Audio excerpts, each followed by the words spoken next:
Hola, esta clase vamos a iniciar introducción a concreto armado. Vamos a tratar 5 temas.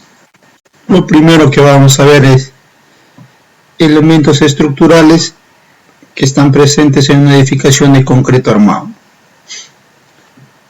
Luego vamos a ver el concreto y concreto reforzado como materiales estructurales. Y luego vamos a ver de una manera general los lineamientos del análisis estructural de acuerdo a esta normativa. Entonces, una vez que se hace el análisis, pasamos al proceso de diseño estructural, que lo vamos a hacer de acuerdo al código ACI 318 del 19. Y finalmente hablaremos lo que quiere decir concreto armado, ¿no?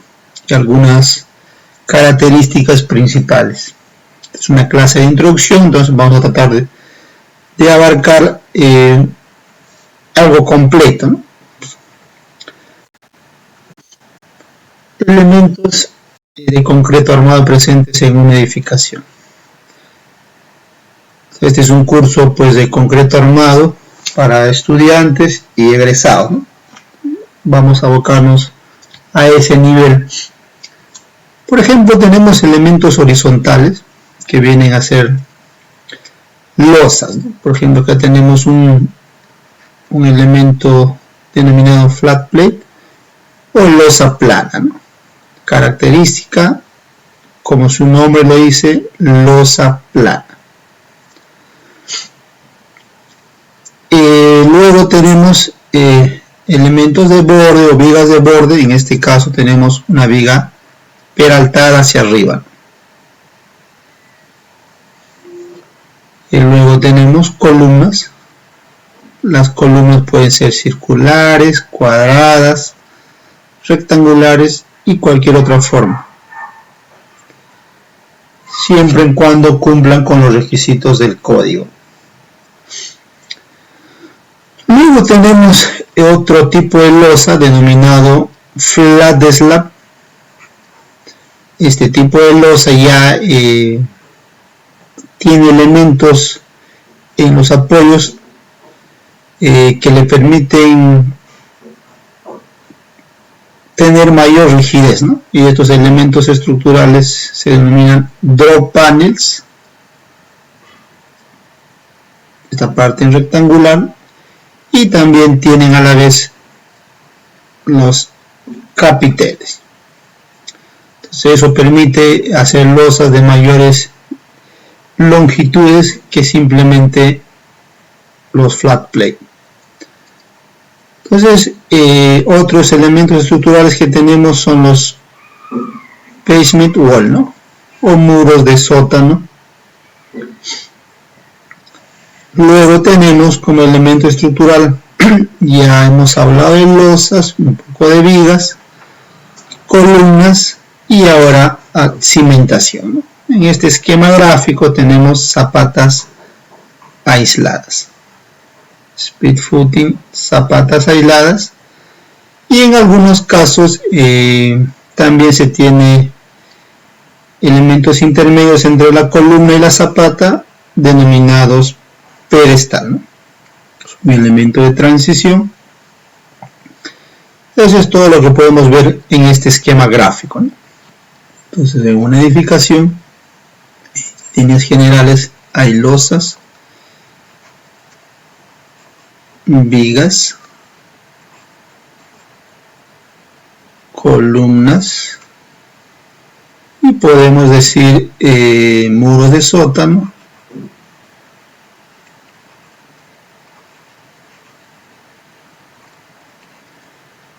para este caso en particular zapatas aisladas, ¿no?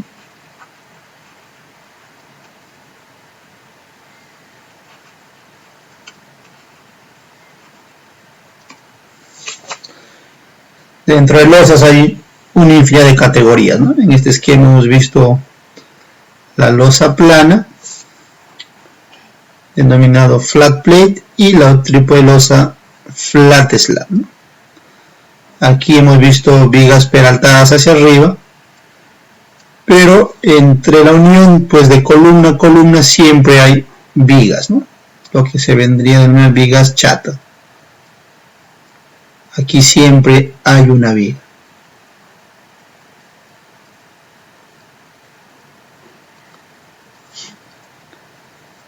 Hemos hablado de columnas, muros de sótano y zapatas aisladas.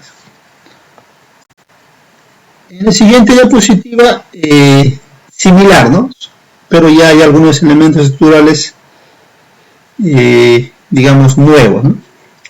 En el caso de elementos horizontales, ahora hablamos de losas nervadas en una dirección, ¿no?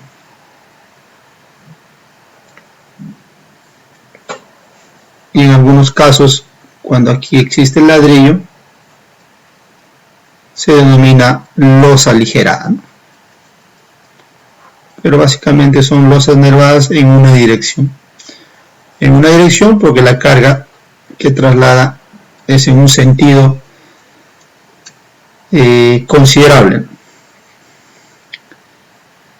¿Qué más? Tenemos las columnas y acá estamos hablando de, por ejemplo, viga, ¿no? Aquí se aparece una viga peraltada, ¿no? Como tal. Una viga, un elemento que une columna con columna, ¿no? Este une acá. Y además tenemos el primer nivel, digamos, una losa con vigas de borde, ¿no? Con vigas entre columnas. Ya es una losa, no es una losa aligerada o en una dirección, ¿no? Básicamente es una losa maciza con vigas de borde. Luego tenemos muros de sótano, pero en este caso lo denominan muro de fundación, ¿no? Básicamente cuando tiene todo un cimiento corrido que lo apoya, ¿no? Entonces esto viene a ser pues zapata corrida, ¿no?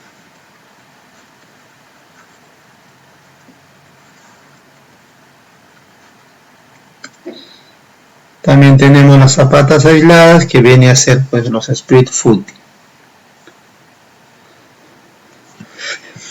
Y también aparece un elemento que enlaza los niveles, que son las escaleras de concreto armado. Digamos, estos son los esquemas típicos de los elementos estructurales presentes en una edificación de concreto armado. Digamos, en este esquema lo que nos ha faltado son pues los muros estructurales, ¿no?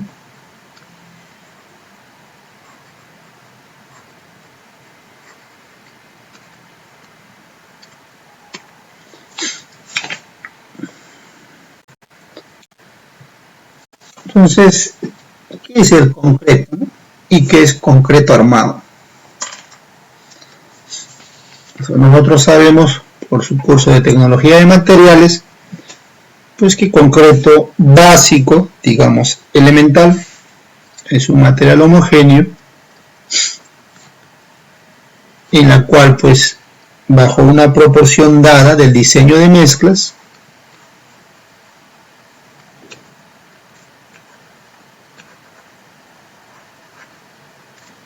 se tiene una cierta cantidad de cemento, una cierta cantidad de agregado grueso.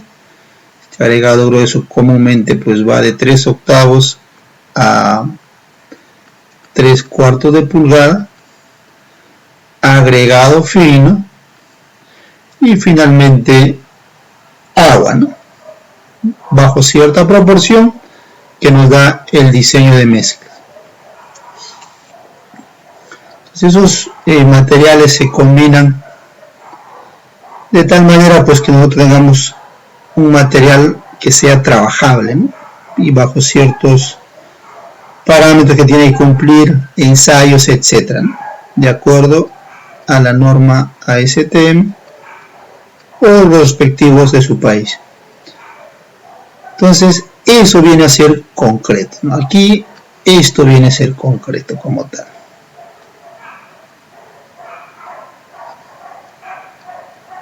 Digamos concreto en su estado húmedo, concreto, ¿no? Una vez que solidifique solo, pues, no sé, imagínense un elemento pequeño, rectangular, concreta, ¿no? Es un material solo, concreto. Términos prácticos que ya han llevado en su curso de tecnología de materiales, las famosas probetas, ¿no? Las probetas de concreto, ¿no? De 6 pulgadas por 12 pulgadas, ¿no?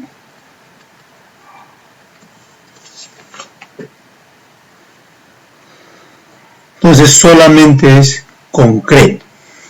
Luego este material se ensaya en el laboratorio de materiales y tenemos un valor característico que nosotros usamos en diseño, la resistencia a compresión del concreto, el famoso F''.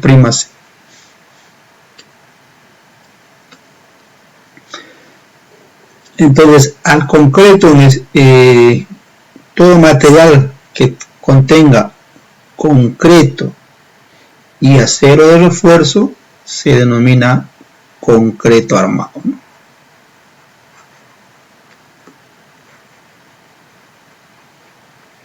Pero en estado sólido, es decir, cuando ya se tiene como viga, como losa, como columna, como cimentación, como muro de sótano, etcétera, ¿no? Concreto armado. Recién cuando está en estado sólido, ¿no? Ahí podemos aplicar todos los conocimientos que vamos a aprender relacionado a concreto armado. Es decir, cuando el elemento estructural ya no depende de encofrados, ¿no? Ya está libre de encofrados. Ahí recién denominamos concreto armado.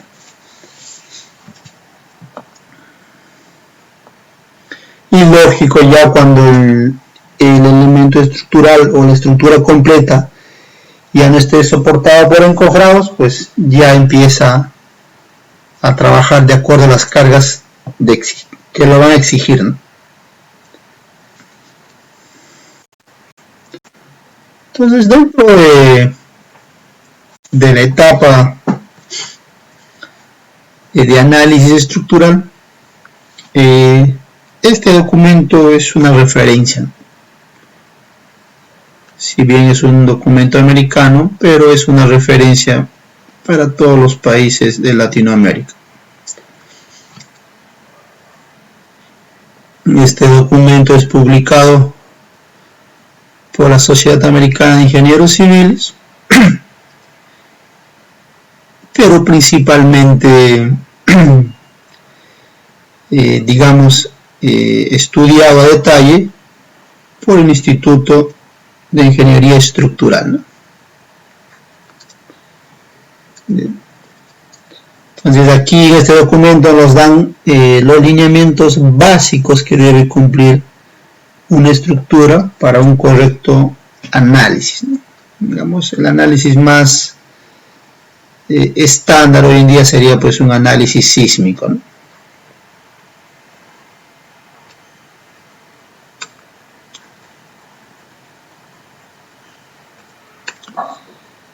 Entonces ahí nos da la metodología que debemos seguir para poder seleccionar las cargas, hacer la configuración estructural,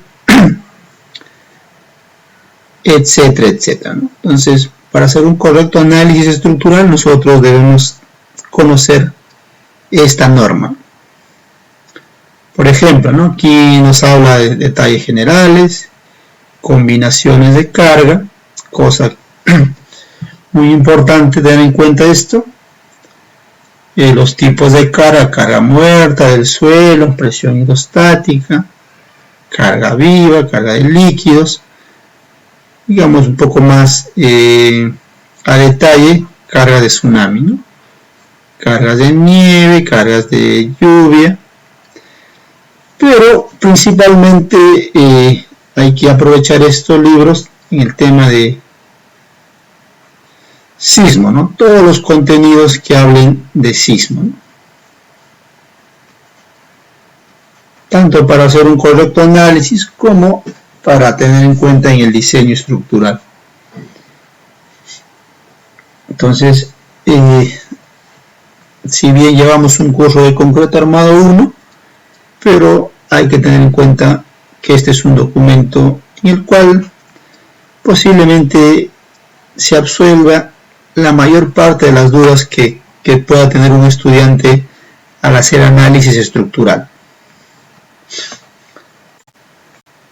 Luego, una vez hecho el análisis estructural de una edificación, se procede pues a hacer el diseño estructural. Y para el diseño estructural, nosotros en el curso de concreto armado 1, pues nos vamos a basar principalmente en los elementos básicos, ¿no? Debemos diseñar vigas, columnas y losas en una dirección.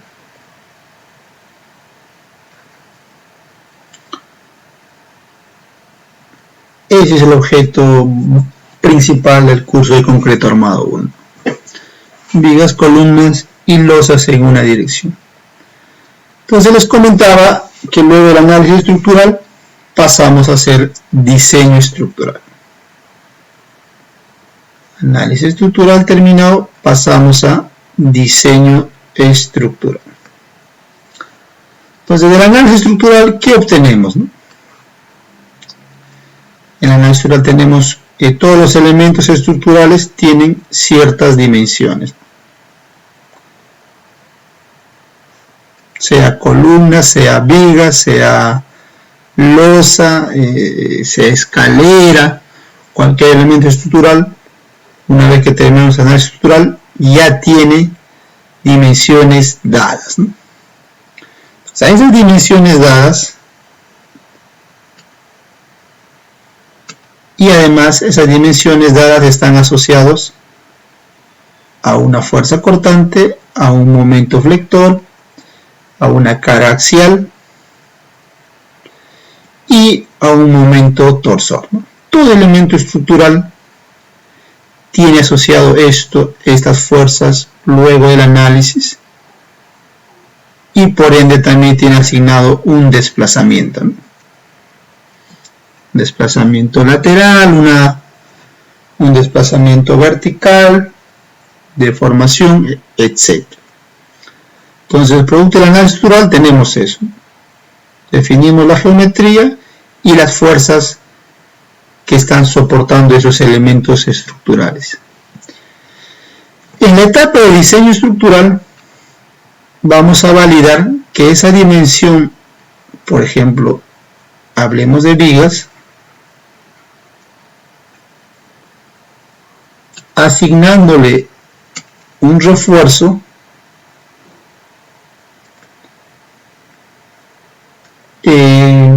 tengo una capacidad mayor a las fuerzas que actúan en el elemento estructural, ¿no? En términos sencillos se dice que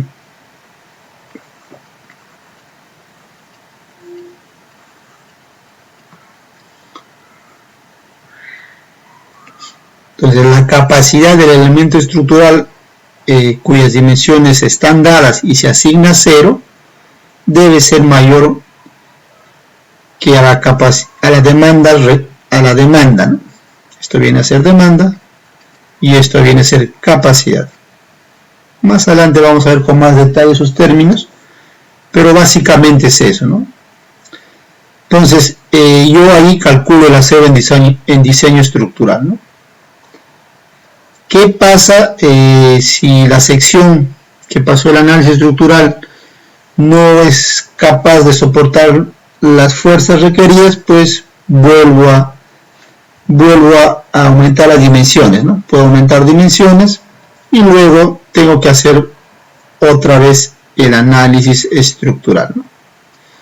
Entonces, en términos prácticos, esto es un trabajo cíclico, ¿no? Análisis estructural y diseño estructural. Una vez que termines el análisis, haces el diseño estructural. Si todos los elementos estructurales soportan las cargas que actúan en ellos, ok, ¿no? Quedan. Ok. En caso no, se vuelve a hacer el análisis haciendo unos pequeños cambios en las dimensiones de los elementos estructurales. Dimensiones o en forma, ¿no? Y digamos, ese es el proceso. Entonces, en el curso vamos a ver los requisitos que nos exige el ACI 318 del 19, ¿no? Este es un documento publicado por el Instituto Americano del Concreto, ¿no? Publicado en el año 2019. Entonces, este documento de todas maneras siempre va a hacer referencia al documento anterior que hemos visto, ¿no? Entonces el análisis lo hace tomando en cuenta este documento, ¿no? Ahora ya existe también su versión 22, ¿no? Entonces el análisis estructural, si bien acá nos da lineamientos básicos, pero para casos particulares nos va a derivar a este documento. Este documento consta de 27 capítulos y digamos, veamos algunos. El capítulo 1, generalidades. Capítulo 2 nos habla de notaciones. Por ejemplo, el capítulo 4, que es muy importante, nos habla de requerimientos para un sistema estructural, ¿no? ¿Qué requerimientos debe cumplir un sistema estructural? Ya sea porticado, con muros de corte, etcétera, ¿no? Cómo se definen las cargas y luego habla del análisis estructural que se debe hacer, ¿no? Luego habla de las consideraciones que hay que tener en diseño de losas en una dirección, losas en dos direcciones, para vigas, columnas, muros, diafragmas, fundaciones, concreto simple, uniones viga-columna, losa-columna, etc., ¿no? Y ahí hay más temas. Nosotros vamos a ver en el curso de concreto armado, como les comentaba, nos vamos a abarcar a vigas, losas en una dirección, columnas, ¿no? Vamos a ver eso, pero también se repasan los otros capítulos, ¿no? Por ejemplo, el capítulo 21, de todas maneras, hay que revisarlo. Después el capítulo 25, de todas maneras, ¿no? Porque está hablando de refuerzo, ¿no? En este capítulo está todo lo relacionado a longitud de desarrollo a tensión, longitud de desarrollo a compresión, longitud de desarrollo para ganchos. Se ve de todas maneras esto. Consideraciones también que se debe tener siempre el capítulo 20, ¿no?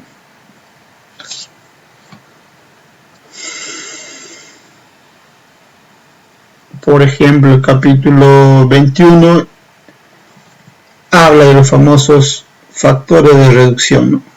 Los famosos phi.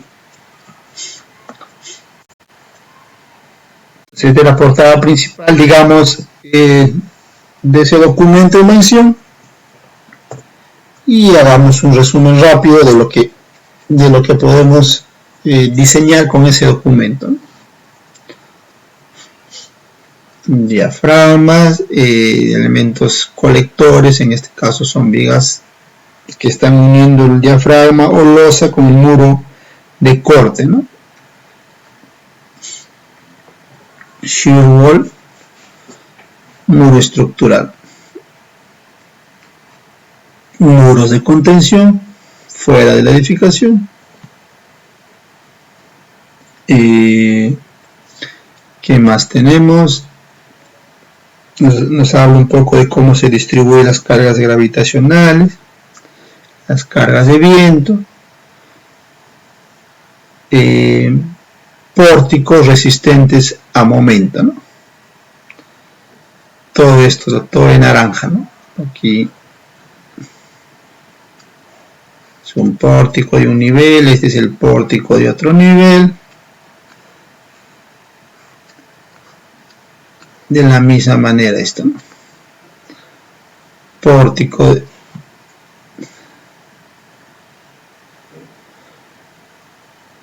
y nos dice, por ejemplo, esto es una columna inclinada, ¿no?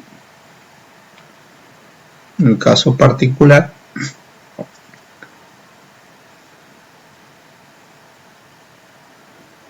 entonces esto también habla pues la presión del suelo hacia el basement wall, ¿no? Que es el mismo de acá, ¿no? Pues nosotros poco vamos a ver en este curso, como les comentaba, todo relacionado a vigas, columnas y losas aligeradas en una dirección. Entonces este código, así como es útil para el concreto armado, también es útil para concreto preesforzado, ¿no? Pues el código abarca esos dos grupos de concreto. Entonces, ya abocándonos básicamente a la parte de análisis estructural y a la parte de diseño estructural en el curso de concreto armado, vamos a hablar de lo que es resistencia de diseño y lo que es resistencia requerida. Recuerden que todos estos temas los vamos a volver a ver según los capítulos que correspondan, ¿no? Aquí es dar una información general. Entonces, la resistencia de diseño, ¿quién nos da? Entonces, aquí tenemos, por ejemplo, digamos, una viga empotrada en dos columnas, sometida a una carga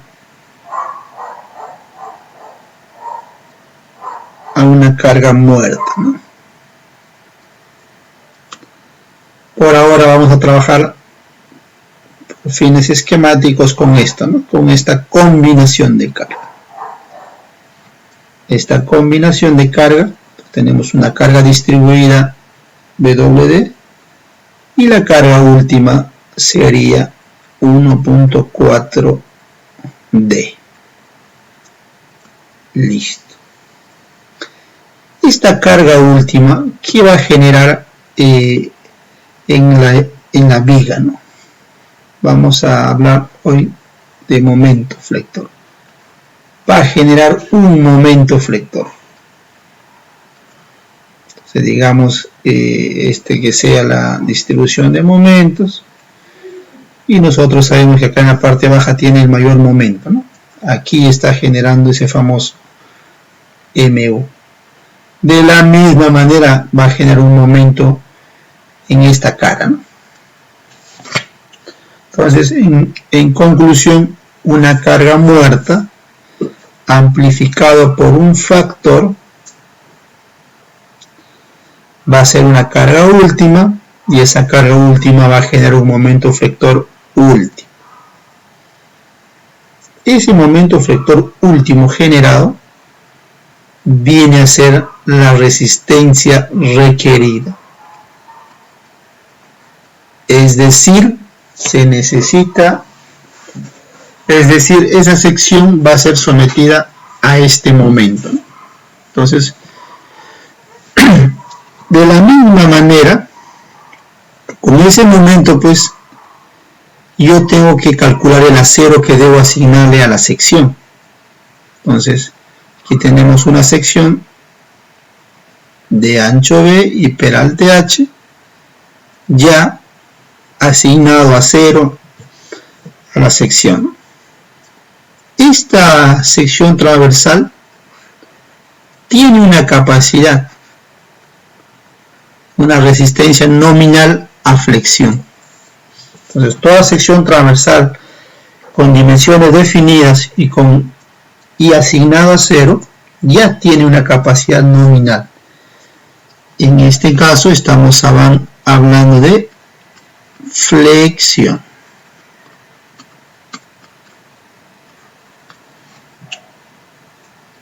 Entonces, aquí en términos prácticos tenemos una capacidad nominal, siempre tiene que ser mayor a la resistencia requerida o a la demanda, pero a esta capacidad nominal aún hay que reducirlo por un factor phi, para que en el caso de flexión eso viene a ser 0.9, ¿no? Es decir, aún reducimos esa capacidad, ¿no? Para poder considerar ciertos errores que se pueden cometer pues al momento de los cálculos, al momento de la construcción.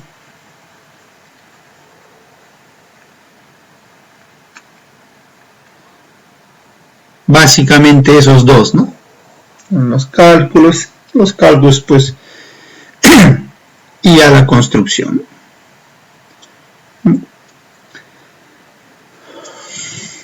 Entonces, ese es el criterio básico para el diseño de acuerdo al código, ¿no?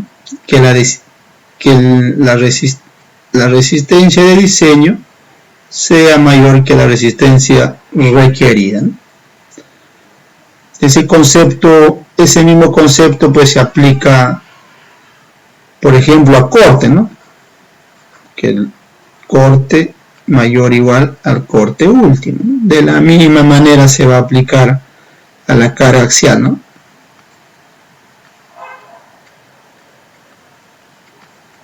De la misma manera ese concepto se aplica a torsión. Entonces una fuerza predomina más que otra, pues de acuerdo a la ubicación del elemento estructural, ¿no?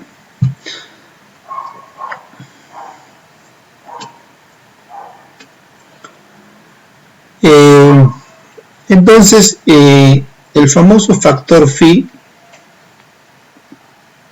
cuando hablamos de vigas, básicamente consideramos un phi igual a 0,90, un factor de reducción de la capacidad nominal de 0,90.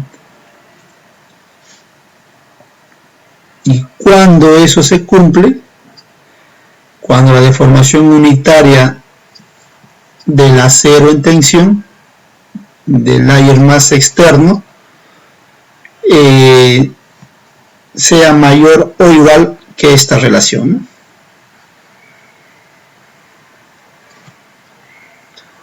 Por ejemplo, ¿no? Digamos, olvidémonos de estos aceros de acá. Aquí tenemos el eje neutro, momento flector alrededor de este eje, y en la parte baja tenemos tensión, ¿no? Esta deformación unitaria tiene que ser mayor o igual a ETY más 0.03, ¿no? Y este valor de acá pues es la deformación unitaria de fluencia, ¿no?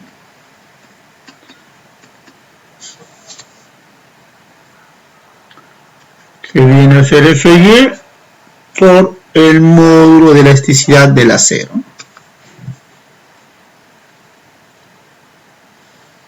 Entonces depende de ese valor, ¿no? Entonces, digamos, académicamente vemos que este valor asignamos 0.02, ¿no?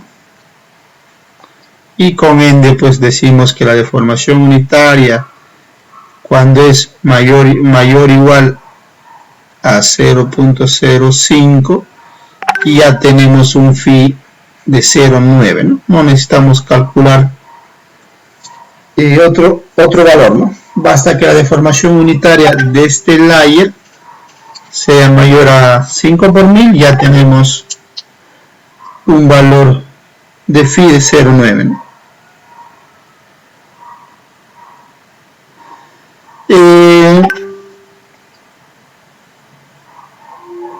Un segundito.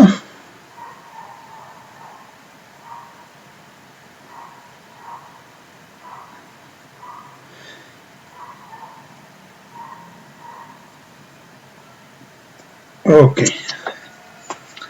Entonces, eso es, ¿no? Entonces, espero que hayan comprendido el proceso.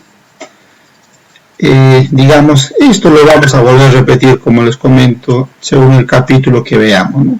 Introducción al curso es algo general que estamos viendo, ¿no? Entonces, nosotros hemos hablado pues para esta combinación, ¿no?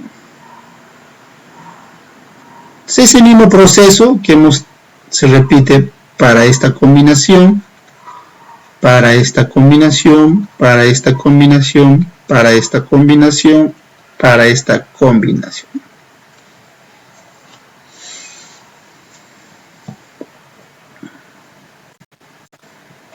Entonces ahora ya viendo un poco más específico relacionado a concreto armado, y en este esquema vamos a ver una viga simplemente apoyada y las cargas que actúan en ella, ¿no? Entonces aquí tenemos una viga simplemente apoyada con carga distribuida uniforme, ya amplificada, vamos a denominar el BW1, y con dos cargas puntuales que también ya están amplificados, P1. Cuando digo amplificado, quiere decir pues que esa carga es producto de la sumatoria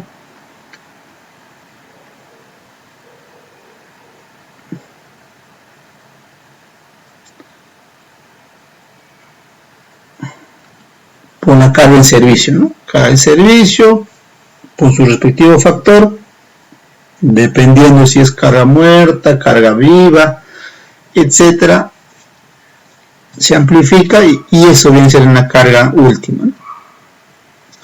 Entonces este elemento estructural, al ser sometido a esas cargas, pues en primera instancia se va a deformar, ¿no?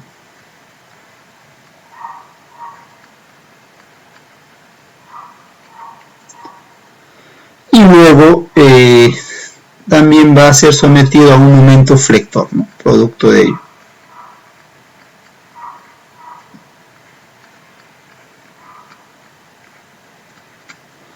Entonces aquí en el siguiente ítem nos habla de los esfuerzos que hay en esta viga, ¿no? Es una viga de concreto armado, hacemos el corte en A y tenemos lo siguiente, ¿no? Una vez hecho el corte, vamos a tener por equilibrio pues que tiene que haber acá un momento flector, ¿no? Un momento flector en el cual en la parte inferior hay tensión y en la parte superior del triángulo amarillo hay compresión, ¿no? Pero hay que tener en cuenta que el eje neutro siempre está en el eje centroidal de la sección. Aquí no hay refuerzo todavía, es una sección, una viga de concreto armado sin refuerzo, ¿no? Y esta es la distribución típica de esfuerzos. Todo esto ya lo conocen pues de su curso de resistencia de materiales, ¿no? Entonces, por equilibrio tenemos un momento flector y este momento flector se traslada fuerzas a compresión, fuerzas a tensión y esas fuerzas se trasladan pues a la sección a nivel de esfuerzos, ¿no? Y si hay esfuerzos quiere decir que hay deformaciones unitarias, ¿no? Tanto a compresión como a tracción. Entonces, al haber esfuerzos de tensión, pues sabemos que el concreto es malo a esfuerzos de tensión, ¿no? Famoso modo de ruptura, ¿no? Entonces, al ser malo, pues, cuando esta tensión supera este valor, ya el concreto falla, ¿no? Deja de ser útil y se generan fisuras, ¿no? Tal como se ve en el siguiente esquema, ¿no? Y por ende la compresión cambia de distribución, ¿no? Ya no es lineal, toma una forma trapezoidal, parabólica, etcétera, diferente a la lineal, ¿no? En ese caso, el eje neutro ya no va a estar en el eje centroidal, ¿no? ¿Qué es el eje neutro para empezar? El eje neutro es el lugar geométrico en la sección transversal en la cual el esfuerzo a compresión es cero, ¿no? Y por ende la deformación unitaria en ese lugar también es cero. Entonces, hablamos de concreto armado cuando se supera el modo de ruptura en tensión y pues por ende esa fuerza es tomada por una barra de refuerzo, ¿no? Una barra, un conjunto de barras ya toman la tensión, ¿no? Es decir, la tensión ahora lo proporciona el refuerzo y la compresión lo sigue proporcionando el concreto, pero ya tiene otra distribución transversal, ¿no?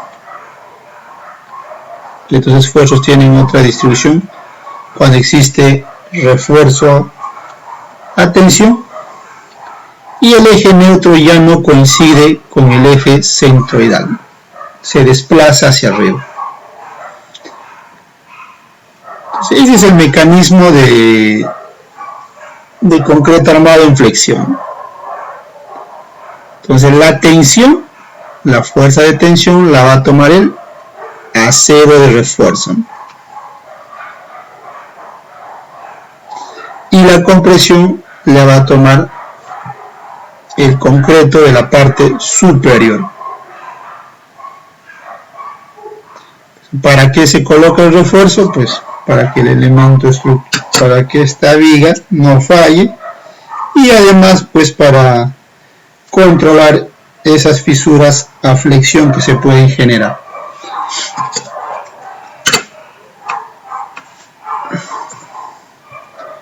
Finalmente, este curso vamos a tomar como referencia básica esta bibliografía, ¿no?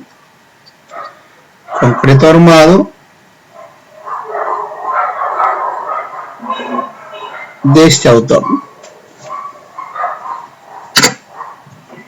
James White, o también que en su versión anterior pues era MacGregor, ¿no?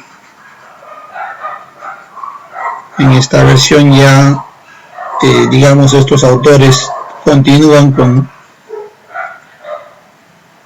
el legado de este autor, ¿no? Entonces, esto es el curso de introducción.